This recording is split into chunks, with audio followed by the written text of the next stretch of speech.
इंडी गठबंधन का पाक प्लान, वोट के लिए नापाक सम्मान। मोदी एयर स्ट्राइक कराए तो कांग्रेस परमाणु बम से डराए। हम हैं वाराणसी में और सीधे चलते हैं आम जनता के पास, वो इन सब मुद्दों को लेकर के क्या सोचती है। जिस तरीके से पाकिस्तान की बात इस चुनाव में लगातार चल रही है, किस तरीके से देखती है आम जनता? आप लोगों के दिल में क्या चल रहा है?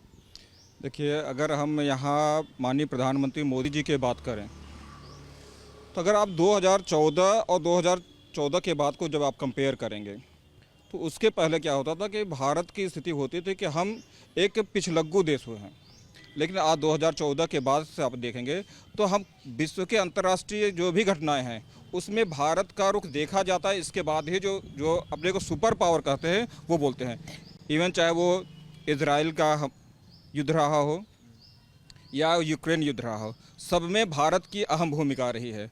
और माननीय प्रधानमंत्री नरेंद्र मोदी जी की जो भूमिका रही है, उन्होंने अभी अमेरिका ने कहा है कि माननीय मोदी जी अगर न होते तो परमाणु युद्ध हो सकता था। तो ऐसे नेता के लिए अगर हमें वोट करने को मिलता है तो ये हमारे लिए गर्व की बात है, जो पूरी दुनिया में उसके पीछे चलने को तैयार है। लेकिन इंडी गठबंधन क्या है, जिसके पास कोई मुद्दा नहीं है, न उसके पास विज़न है, न उनके पास कोई मुद्दा है, तो आपको इस तरीके से जाति धर्म संप्रदाय में बांटेंगे। चाहे वो श्याम पित्रोदा हों, चाहे वो अखिलेश यादव हों, चाहे कोई भी व्यक्ति, उनके जिनके पास कोई मुद्दा है ही नहीं, विकास का कोई रोड मैप नहीं है, जिनके पास विकास का रोड मैप नहीं होगा तो जो चाहे वो बोल दें। चाहे वो एक कहेंगे भाई खटाखट खटाखट खटाखट खटाखट आपके गरीबी बिटा देंगे, चाहे वो आप कहेंगे 10-10 लाख रुपए बांट देंगे, चाहे वो आप सबकी संपत्ति बांट देंगे, चाहे वो महिलाओं के मंगलसूत्र को भी कर देंगे। तो ये उनके पास कुछ मुद्दा नहीं है, तो जो चाहे सो बोलें। जब मुंह से ही बोलना है तो जो चाहे सो बोलो, बात बहादुर हम बने रहें, तो इसके लिए और कोई कुछ नहीं कर सकता। एक तरफ प्रधानमंत्री एयर स्ट्राइक करते हैं, दूसरी तरफ कांग्रेस जो है परमाणु बम से डराता है। किस तरीके से देखते हैं इस सियासत को? हम तो आम नागरिक हैं, लेकिन हमको लगता है कि कांग्रेस देशद्रोही है और जनता सब जान चुकी है। ये 2024 का चुनाव पूरे देश में क्या पूरे विश्व की नज़र का गति इस चुनाव पर है। और जब से हम लोग को लगता है कि 2014 से मोदी जी बने हुए हैं, तब से न तो कोई आतंकवादी हमला देखने को मिला है, न बम ब्लास्ट देखने को मिला है। ये सब भय मोदी जी का हमारे पाकिस्तान पे भी है, हर जगह है। और इस बार मोदी जी 400+ आ भी रहे हैं। क्या लगता है पित्रोदा का जो ज्ञान है वो कहीं ना कहीं से देश की शान को घटाता है? पित्रोदा कांग्रेस के स्पोक्स पर्सन हैं। पित्रोदा राहुल गांधी के गार्जियन हैं और उनके जितने भी बयान आ रहे हैं, पीछे भी आए थे, ये भी आया था, ये देशवासियों का दिल दुखाने का बयान है। इससे प्रत्येक देशवासी का दिल दुखा है, मस्तक सर नीचे उठ गया है। जिस समय प्रधानमंत्री मोदी विश्व में प्रत्येक भारतवासी की साख ऊपर कर रहे हैं, ऐसे में इस तरह का बयान कि हमारी शक्ल साउथ अफ्रीका से मिलती है, हमारी शक्ल श्रीलंका से मिलती है, ये बहुत ही घटिया और घिनौना है। इसके लिए सैम पित्रोदा और कांग्रेस को कभी भारतवासी माफ़ नहीं करेंगे। क्या लगता है इस समय जो है वोट के लिए पाकिस्तान का साथ कहीं दिख रहा है, कहीं वोट के लिए मुस्लिम तुष्टिकरण दिखाई दे रहा है? क्या नज़र आता है आम जनता को? देखिए, आम जनता को बस यही नज़र आ रहा है कि आज के डेट में सारी विपक्ष पार्टियाँ पाकिस्तान इसलिए चिल्ला रही हैं क्योंकि भारत में उनको केवल तुष्टीकरण की राजनीति करनी है और कोई राजनीति नहीं करनी है। जब भी होता है, अभी आप देखिए, कल का आंकड़ा निकला है आज पेपर में, हिंदू कम हो रहे हैं, मुस्लिम की जनसंख्या बढ़ रही है। बहुत बड़ा मैटर नहीं है कि आंकड़ा है, इस पर भी वो तुष्टीकरण की राजनीति कर रहे हैं। इतनी गंदी राजनीति कर रहे हैं। पाकिस्तान से कोई मतलब नहीं है हिंदुस्तान के चुनाव में, लेकिन ज़बरदस्ती पाकिस्तान को इन्वॉल्व किया जाता है। विपक्ष केवल मोदी जी को हराने के लिए भ्रम जाल मार्केट में फैला रहा है, जनता के बीच में फैला रहा है। लेकिन जनता ये जान चुकी है कि विपक्ष क्या है। सारे चोर मिलकर एक साथ राजनीति कर रहे हैं, केवल एक ईमानदार व्यक्ति को हटाने के लिए, और एक अकेला सब पर भारी है। ये आप जान के चलिए। ये बताइए, क्या दिखता है आपको? आप लोग तो बनारस की जनता है, आप लोग वोट करेंगे 1 जून को। क्या नज़र आता है? एक तरफ वोट के लिए इस समय राजनीति इतनी ज़्यादा तेज हो गई है कि लोग पाकिस्तान से समर्थन तक को संभालने को तैयार है, उसे भी एक्सेप्ट करने को तैयार है।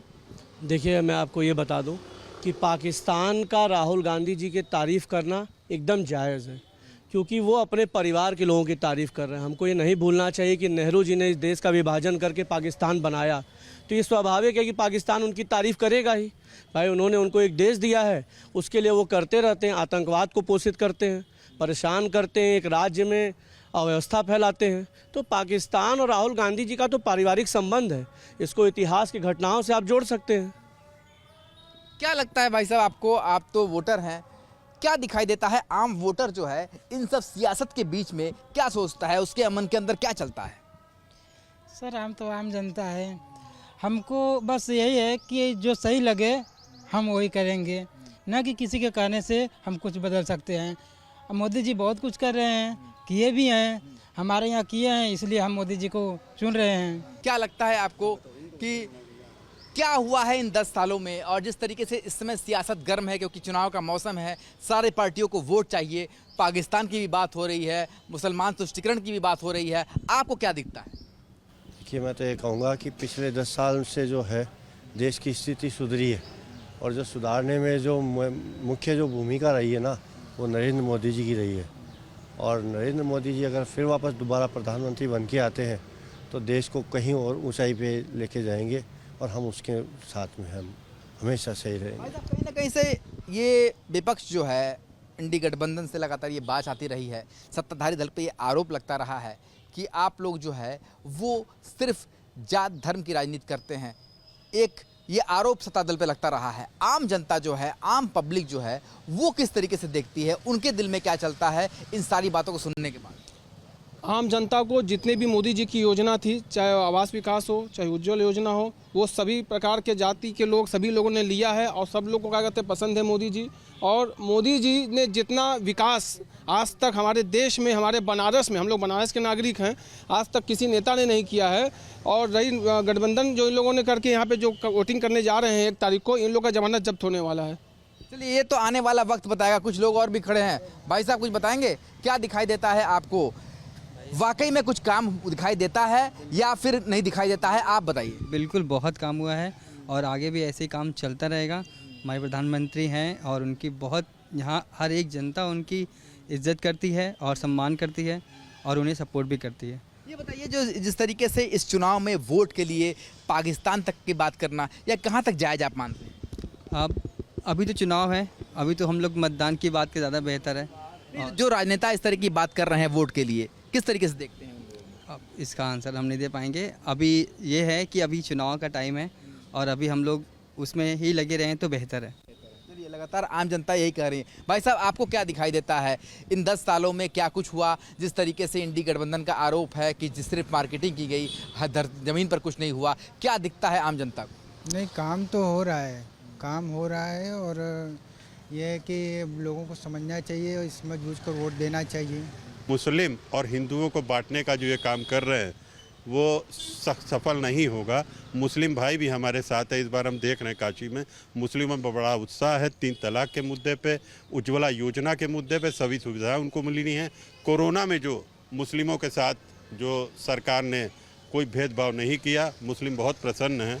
और मुझे तो ऐसा लग रहा है प्रधानमंत्री मोदी जी और भारतीय जनता पार्टी एक बार फिर से देश में भाजपा की पताका फहराएगी। चलिए, ये तो बात आने वाले दिनों में होगी। भाई साहब, ये बात कही जाती है सबका साथ सबका विकास की सत्ताधारी दल करती है, पर विपक्ष जो है वो कहता है कि ये जो बातें हैं ये ज़मीन पर सच्चाई नहीं है, इसलिए लगातार बंटवारे की बात होती है, मुस्लिम तुष्टीकरण की बात होती है, हिंदू मुसलमान की बात होती है। देखिए, मैं इतिहास में 2 घटनाओं का जिक्र करके आपको बताऊंगा कि विपक्ष कैसे भ्रामक बातें फैलाता है। आप ये जानते होंगे कि पश्चिम बंगाल में कभी भाजपा की सरकार नहीं रही, और वहाँ मुस्लिम बहुतायत में है, तो क्या उनकी दुर्दशा का जिम्मेदार भी भाजपा है? उसके लिए क्या विपक्ष भाजपा को जिम्मेदार ठहराएगा? इतिहास की दूसरी घटना आप देखिए, कश्मीर में हिंदू पंडितों को मार के भगाया गया, चूँकि वहाँ पर एक डिसीजन तय हुआ था कि वहाँ को किसके देश से जुड़ेंगे, जनमत संग्रह से तैयार होगा। वहाँ एक सुनियोजित प्लान के तहत वहाँ के हिंदुओं को भगाया गया, ताकि जब जनमत संग्रह हो तो मुसलमानों का वोट ज़्यादा हो और वो डिसाइड कर ले कि वो किसके साथ जाएंगे, वो पाकिस्तान के साथ मिल जाएंगे। तो क्या विपक्ष ये जवाब देना चाहे कि दोनों घटनाओं में जब वो केंद्र में थे, उन्हीं के शासन में ये एक जगह मुस्लिमों के साथ दुर्व्यवहार हुआ है, एक जगह हिंदुओं के साथ दुर्व्यवहार हुआ है, तो कैसे भाजपा तुष्टीकरण की राजनीति कर रही है? तो ये जनता है, सब जानती है। और आज की पब्लिक को सब कुछ पता है, हाथ में स्मार्ट मोबाइल है, इंटरनेट है, कोई उन्हें बहला या फुसला नहीं सकता। जो ज़मीन पर हो रहा है उसी आधार पर मतदान भी हो रहा है। तो फिलहाल वाराणसी में हमने लोगों से बात की और लोगों ने बताया कि जो सियासत चल रही है उसके पीछे का जो कारण है, उसके पीछे की जो तस्वीर है, वो सब जनता को पता है। वीडियो जर्नलिस्ट शिवम मिश्रा के साथ सुशांत मुखर्जी, न्यूज़ 8 वाराणसी।